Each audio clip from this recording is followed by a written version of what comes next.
నమస్తే, welcome to 99 TV big డిబేట్కి స్వాగతం. Aluru MLA Virupakshi arrest. రెండు కేసులు ఉన్నాయి. ఎస్సీ ఎస్టీ కేసు ఒకటి, హత్యాయత్నం కేసు. ఆయన్ని రిమాండ్కి తరలించారు. హత్యాయత్నం కేసుకు సంబంధించి ఎస్సీ ఎస్టీ కేసుకు సంబంధించిన విచారణ ఈరోజు జరుగుతుంది. విధ్వంసానికి పాల్పడటం, బెదిరించటం, దౌర్జన్యం చేయటం, ఇవన్నీ కూడా వాటన్నిటి కింద ఈ కేసులు నమోదయ్యాయి. తెలుగుదేశం పార్టీ నేత మీద దాడి చేయటం.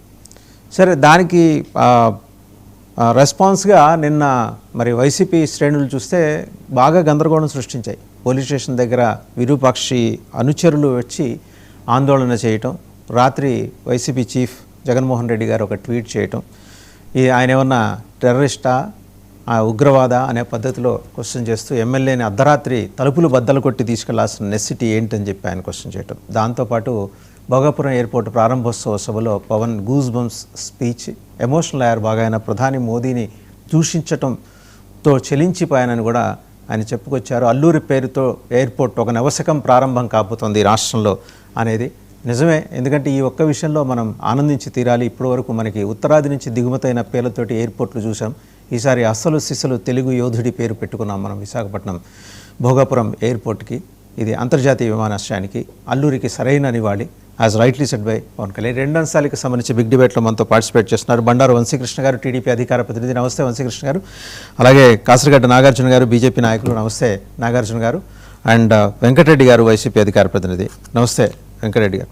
వెంకటరెడ్డి గారు, మీ ఎమ్మెల్యేలు లేకపోతే మీ నాయకులు తరచూ ఇటీవల కాలంలో ఇలాంటి కేసులు ఎదుర్కోవటం, దూకుడుగా వెళ్ళటం, దౌర్జన్యానికి దిగటం ఈ మధ్యకాలంలో బాగా నోటీస్ అవుతోంది. ఏదో ఒక దాంట్లో అనవసరంగా వేలు పెట్టి వెళ్ళి దాడి చేయాల్సినంత నెసిటీ ఏమొచ్చిందండి ఆయనకి కానీ లేదా ఆయన అనుచరులకు కానీ? వాసుదేవన్ గారు, ముందుగా మీకు ప్యానెల్లో ఉన్న అందరికీ, అట్లా 99 టీవీ ప్రేక్షకులకి గుడ్ మార్నింగ్, నమస్కారాలు అందరికీ. ఎవరు దాడి చేశారు? దాడి చేసింది పోలీసులా, లేదంటే విరూపాక్షి గారా? దాడి చేసింది తెలుగుదేశం వాళ్ళ, లేదంటే వైసీపీ వాళ్ళ? అసలు జరిగినటువంటి విషయం ఏంటి? వీళ్ళు ప్రచారం చేస్తున్నటువంటిది ఏంటి? వైఎస్ఆర్ కాంగ్రెస్ పార్టీకి సంబంధించి నా ఆలూరు నియోజకవర్గానికి సంబంధించినటువంటి చిప్పగిరి మండలంలోని సంఘాలు అనేటటువంటి గ్రామంలో గిరి అనేటటువంటి వైఎస్ఆర్ కాంగ్రెస్ పార్టీ నాయకుడిని తెలుగుదేశం పార్టీ నాయకుడు నాగరాజు దాడి చేస్తే ఆయన అక్కడి నుంచి ఫోన్ చేసి ఎమ్మెల్యే గారికి, సార్ నా మీద ఇట్లా దాడి చేశారంటే ఎమ్మెల్యే వాళ్ళ బ్రదర్ ఎవరైతే శ్రీరాములు, వాళ్ళందరూ కలిసి ఆ గ్రామానికి వెళ్ళారు. వెళ్ళినటువంటి సమయంలో ఎమ్మెల్యే గారి మీద, ఎమ్మెల్యే గారి బ్రదర్ శ్రీరాముల మీద, వాళ్ళ వైఎస్ఆర్ కాంగ్రెస్ పార్టీ కార్యకర్తల మీద తెలుగుదేశం వాళ్ళు రాళ్ళు దాడి చేస్తే వాళ్ళు వెనక్కి తిరిగి వచ్చినటువంటి పరిస్థితి. అర్ధరాత్రి మా మీదే ఉల్టా దాడి చేశారని చెప్పి వాళ్ళు కంప్లైంట్ ఇచ్చారంట. ఇవ్వగానే అర్ధరాత్రి 2:45 ప్రాంతంలో ఏదైతే పోలీసులు, ఒక 7 సిఐలు, ఒక 50 మందికి పైగా పోలీసులు వచ్చి గుణపాలతో తలుపులన్నీ పగలగొట్టి లోపల ఉన్నటువంటి ఎమ్మెల్యే గారు వాళ్ళ అబ్బాయిని, ఏదైతే మరి కొంతమంది వైఎస్ఆర్ కాంగ్రెస్ పార్టీ వాళ్ళని అరెస్ట్ చేశారు. ఇది క్లియర్ కట్ గా ఉన్నది. దీంట్లో వైఎస్ఆర్ కాంగ్రెస్ పార్టీ తప్పు ఎక్కడ ఉంది? ఎమ్మెల్యే తప్పు ఎక్కడ ఉంది? ఆయన విరూపాక్షి గారు మీకు తెలుసు, ఇప్పుడు ఆయన అంత ర్యాష్గా వెళ్ళేటటువంటి వ్యక్తి కూడా కాదు. సో ఆయన మీద ఈరోజు అక్రమంగా అరెస్ట్ చేసి తెలుగుదేశం వాళ్ళే దాడి చేస్తారు. తెలుగుదేశం వాళ్ళే ఉల్టా వైఎస్ఆర్ కాంగ్రెస్ పార్టీ వాళ్ళ మీద కేసు పెడతారు. మీరు ఎగ్జాంపుల్ చూడండి, ఏదైతే అంబటి రాంబాబు గారి ఇంటి మీద దాడి చేసింది ఎవరు? తెలుగుదేశం పార్టీ ఎమ్మెల్యే భర్త, ఒక గంజాయి బ్యాచ్. మీరు అందరూ విజువల్స్ చూశారు కదా. 7 గంటల పాటు గుంటూరులో రణరంగం. ఎమ్మెల్యే గారి భర్తనే తెలుగుదేశం వాళ్ళని అరెస్ట్ చేశారా? అంబటి రాంబాబు గారిని అరెస్ట్ చేశారా? మీరే చెప్పండి. ఇవన్నీ మనకు ఫ్యాక్ట్లు కనపడుతున్నాయి కదా. సో ఇలా వైఎస్ఆర్ కాంగ్రెస్ పార్టీ ఎమ్మెల్యేలకి రక్షణ లేదు, ఏదైతే మాజీ మంత్రులకు రక్షణ లేదు, ప్రజలకు రక్షణ లేదు. ప్రజలకైతే ఎటు రక్షణ లేదనుకోండి, వాళ్ళు ఎటు గాలికి వదిలేసినా ఎటు గాలికి పోయినా మాకు సంబంధం లేనట్టు ఉంటారు. ఉల్టా బాధితుల మీదే కేసు పెడుతున్నటువంటి పరిస్థితి. మరి ఇప్పుడు దీంట్లో వైఎస్ఆర్ కాంగ్రెస్ పార్టీ తప్పెక్కడ ఉంది? మీరు చెప్పండి. అద్భుతమైన లీగల్ టీం ఉంది కదా, మీరేమంటారు? పోలీసులు ఎలాగో మీరు వెళ్తే కేసు తీసుకోరు, త్రూ కోర్ట్ అప్రోచ్ అవ్వండి. ప్రైవేట్ కేసులు ఆల్రెడీ పోలీసుల మీద వేసున్నాం కొన్ని. అవన్నీ నడుస్తాయి సార్, అవన్నీ నడుస్తానే ఉన్నాయి. అనేక సందర్భాల్లో పోలీసుల మీద హైకోర్టు పెట్టినటువంటి చేవాట్లు ఇవన్నీ కూడా మనం చూస్తానే ఉన్నాం. సాక్షాత్తు డీజీపీని తీసుకొని వచ్చి నిలబెట్టాల్సిన పరిస్థితి ఏర్పడిందని చెప్పి మనం విన్నాం. మాకు సీసీ ఫుటేజ్లు మాయమైపోయినాయి, కోర్టులు ఎత్తుకుపోయినాయి అని చెప్పినటువంటి సందర్భాలు మనం చూసాం. ఈ 2 సంవత్సరాల్లో పోలీస్ వ్యవస్థకి మొన్న 26వ ర్యాంక్ వచ్చింది. అది మనం కూడా చూసాం కదా. ఇవన్నీ కేంద్ర ప్రభుత్వం ఇచ్చే నివేదికలే కదా. సో ఇవన్నీ మనం చూస్తున్నటువంటి సందర్భంలో నేను క్లియర్ గా అంటుందండి, ఈ రోజు వైఎస్ఆర్ కాంగ్రెస్ పార్టీకి సంబంధించినటువంటి ఎమ్మెల్యే ఎక్కడ వెళ్ళి దాడి చేయాల, వాళ్ళ వైఎస్ఆర్సీపీ కార్యకర్తలు వెళ్ళి ఎక్కడ దాడి చేయాల. దాడి చేస్తుంటే అక్కడ సీసీ ఫుటేజ్ ఉంటే తీమనండి వాళ్ళని. మరి నెమ్కల్ టీడీపీ మండల కన్వీనర్ వెహికల్ ధ్వంసం ఎలా అయింది? వాళ్ళే ధ్వంసం చేసుకున్నారా? ఇప్పుడు వైఎస్ఆర్ కాంగ్రెస్ పార్టీ ఎమ్మెల్యే వాళ్ళ బ్రదర్ శ్రీరాములకి చెయ్యిరిగింది. ఇప్పుడు ఎవరు ఎరగొట్టారు? మేము అంతకు మేము ఎరగొట్టుకుంటావా? చెప్పండి మీరే. ఇప్పుడు అక్కడికి వెళ్ళినటువంటి సందర్భంలో దాడి జరిగితే మీరు అన్నట్టుగా మరి ఇద్దరు వాళ్ళ మీద కూడా కేసు పెట్టి అరెస్ట్ చేయాలిగా. ఇప్పుడు వైఎస్ఆర్ కాంగ్రెస్ పార్టీ వాళ్ళ మీద రాళ్ళేసి వాళ్ళకి సంబంధించినటువంటి వాళ్ళ ఎమ్మెల్యే వాళ్ళ బ్రదర్ చేయరగొట్టినప్పుడు మరి తెలుగుదేశం వాళ్ళని ఎందుకు అరెస్ట్ చేయాలి? అప్పటి వరకు ఎందుకు కేసు తీసుకోవాలా? ఎంత దారుణం నేను చెప్తాను సార్. ఇదే మొన్న కడప జిల్లా బద్వేలులో ఒక తెలుగుదేశం పార్టీకి సంబంధించిన అతను ఒక వృద్ధ దంపతులు వెళ్ళి జాకెట్ లాగేస్తే ఉల్టా వాళ్ళ మీద కేసు పెట్టారు, తెలుగుదేశం వాళ్ళ మీద కేసు లేదు. ఇది ఇక్కడ ఉన్నటువంటి పరిస్థితి. సో ఇంకెక్కడ న్యాయం జరిగిద్ది? 25 నెలలుగా మనం ఈ రాష్ట్రంలో ఒక రాక్షస పరిపాలన చూస్తున్నాం. అమ్మాయిలు కిడ్నాప్ అయిపోతారు, కనపడరు, అత్యాచారాలు హత్యలు జరిగితే ఇప్పటి వరకు శవాలు దొరకవు, నాయకుల మీద దాడులు చేస్తారు, ఇళ్ల మీదకి వెళ్ళి ఆల్రెడీ పెట్రోల్ బాంబులు వేసి వస్తారు, లేదంటే ఇల్లుని తగలబెట్టి వస్తారు. ఉల్టా మళ్ళీ బాధిత కుటుంబం మీద కేసు పెడతారు. అయ్యా ఇదిగో అక్రమ మద్యం అని చెప్పి పట్టుకున్నటువంటి వ్యక్తుల మీదే ఉల్టా కేసు పెట్టి నువ్వే నకిలీ మద్యం తయారు చేసావని చెప్పి వాళ్ళ జైలుకి పంపిస్తారు. సో మన చేతిలో వ్యవస్థలు ఉన్నాయి, పోలీసులు ఉన్నాయి, ఎటువంటి తప్పుడు కేసులైనా పెడతామనంటే అవి 4 రోజుల తర్వాత అవి వీగిపోతాయి. ఇది మీరు పెట్టినటువంటి ఇప్పుడు దాకా చూడండి మత్స్యానికి సంబంధించి మా ఎవరైతే ఎంపీ మిథున్ రెడ్డి గారితో పాటు అనేక మందిని జైలుకి పంపారు. ఏమైందంటే 2 సంవత్సరాలు అయింది. మీ డిబేట్ లోనే మనం డిస్కస్ చేసాం. 12 కోట్ల రూపాయలు, అదే 11 కోట్లు 12 అట్టపెట్టులో దొరికినాయి, ఈ డబ్బంతా దాన్నే అన్నారు. ఏమైంది? సంవత్సరం అయింది, ఆ డబ్బు ఎక్కడికి పోయింది? జరుగుతుంది కదా దర్యాప్తు. ఎన్ని సంవత్సరాలు జరుగుతుంది దర్యాప్తు? ఆ నోట్లు తీసుకొని దర్యాప్తు చేయడానికి ఈ నోట్లు ఎక్కడి నుంచి వచ్చినాయి, ఏ బ్యాంక్ లో డ్రా చేశారు, ఏందని దర్యాప్తు చేయడానికి సంవత్సరంన్నర పట్టిద్దా చెప్పండి. సో ఇక్కడ క్లియర్ గా వాళ్ళ టార్గెట్ ప్రశ్నించేటటువంటి ప్రతి ఒక్కరిని అరెస్ట్ చేయాలి, దాడులు చేయాలి, ఇంకా గట్టిగా మాట్లాడితే హత్యాయత్నం కేసులు పెట్టాలి.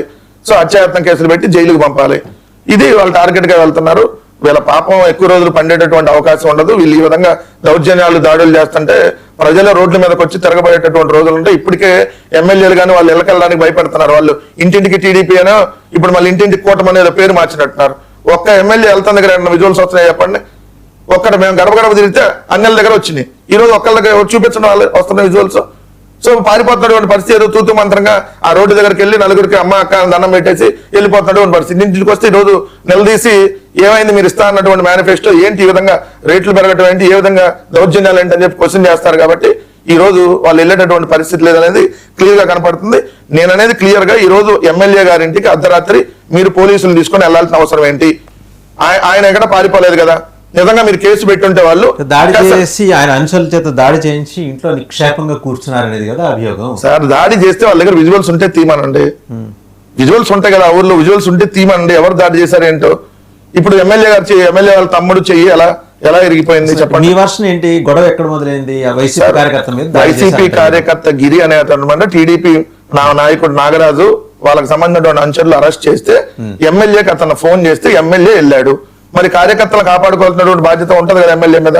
సో ఎమ్మెల్యే వెళ్తే ఎమ్మెల్యే మా ఊరే వస్తావు నువ్వు సో అని చెప్పి వాళ్ళు రాళ్ళ దాడి చేసినటువంటి పరిస్థితి. సార్ వైసీపీ వాళ్ళు దాడులు చేసే పరిస్థితి ఉందా? మీరు కూడా వాసుదేవన్ గారు 164 మంది ఎమ్మెల్యేలు మొత్తం మందంతా వాళ్ళ చేతుల్లో పెట్టుకొని వ్యవస్థలంతా వాళ్ళ చేతుల్లో పెట్టుకొని మీరు అడగండి చెప్తాను. ఒకటే ప్రశ్న, ఆ వెహికల్ ఎట్లా డిస్మాంటిల్ అయింది? అది మీరు వెహికల్ దగ్గర చెప్తారు, మనిషి ఎగిరిగిన సంగతి చెప్పట్లా. మీరు వెహికల్ సంగతి చెబితే ఎట్లా సార్? వెహికల్ ధ్వంసం అయిందని చెప్పారు మీరు, మరి మనిషి ఎగిరిగిన సంగతి చెప్పట్లేదా? ఇదంతా అన్యాయం. మరి రాంబాబు గారి ఇంటి మీద వెహికల్స్ రాంబాబు గారు ధ్వంసం చేసుకున్నారా? మీరు చూశారు కదా, మీది కూడా గుంటూరే కదా, మీరు విజువల్స్ అన్ని కళ్ళకు కట్టినట్టు 6-7 గంటలు చూశారు కదా. మరి ఎందుకు తెలుగుదేశం ఎమ్మెల్యేని అరెస్ట్ చేయలేదండి? ఎమ్మెల్యే మొగుడు వెళ్ళింది మీకు కనపడ్డాయి కదా విజువల్స్ అన్ని. అవును వెళ్తామని కూడా చెప్పింది కనపడ్డాయి కదా, మరి ఎందుకు అరెస్ట్ చేయలేదండి ఇప్పటివరకు? ఇట్లాంటి సంఘటనలు ఎన్ని కొల్లలు. మరి మీరు ఉల్టా వైఎస్ఆర్సీపీ వాళ్ళు అడిగితే ఎట్లా? వెహికల్ ధ్వంసం అయింది అంటున్నారు. సరే వెహికల్ ధ్వంసం వైసీపీ వాళ్ళు చేస్తే మర్డర్ కేసు పెడతారా? మీరు పెట్టి ఎమ్మెల్యే మీద మర్డర్ కేసు పెట్టి అరెస్ట్ చేస్తారా? వెహికల్ ధ్వంసమైంది అన్నారు, సరే ఇరు వర్గాల దాడులు ధ్వంసమైంది అని అనుకుందాం ఒకసారి మీ వర్షన్ ప్రకారం. దానికి ఏం చేస్తారు? అర్ధరాత్రి వెళ్ళి ఎమ్మెల్యే వెళ్ళి తలుపులు పగలగొట్టి గుణపాలతో ఎమ్మెల్యే కొడుకులు లాక్కొచ్చి అరెస్ట్ చేస్తారా? ఇది మనకు రాజ్యాంగంలో పెట్టారా? అసలు కేసు పెడితే కాదు తెలుగుదేశం వాళ్ళు కేసు పెడితే విత్ ఇన్ అవర్స్ లో వచ్చేసి అరెస్టులు చేస్తారు. అదే వైఎస్ఆర్సీపీ వాళ్ళు కేసులు పెడితే కనీసం తీసుకునేటటువంటి పరిస్థితి లేదు. దానికి ఎగ్జాంపుల్ నేనే.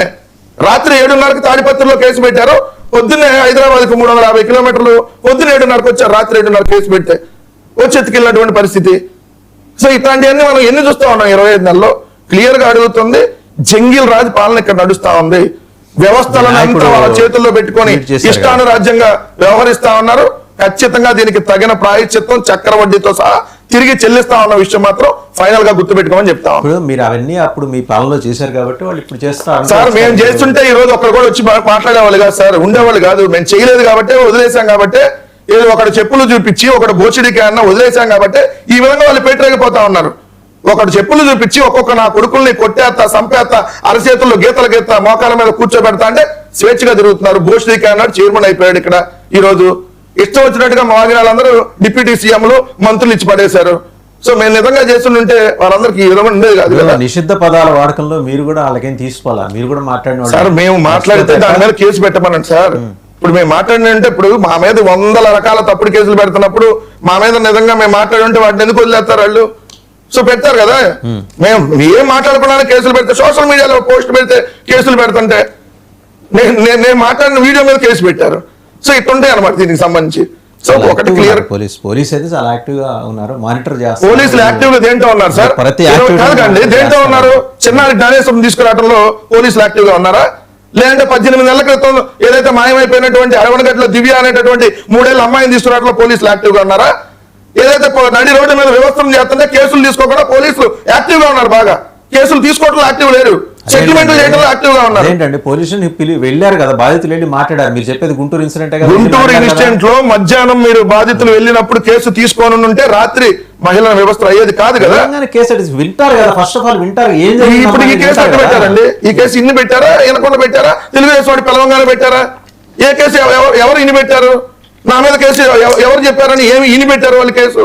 మీరు చెప్పండి. కేసు ఇని పెడతారన్నారు కదా, ఇని వర్షం ఇని మీరు అన్న ఎఫ్ఐఆర్ ఎప్పుడు కట్టాలి? 14 రోజుల లోపు డిఎస్పీ ఆధ్వర్యంలో విచారణ జరిగినా కట్టాలి. అది 1 రోజులో జరిగిద్దా, 2 రోజుల్లో జరిగిద్దా, 14 రోజుల లోపు కట్టాలి. డిఎస్పీ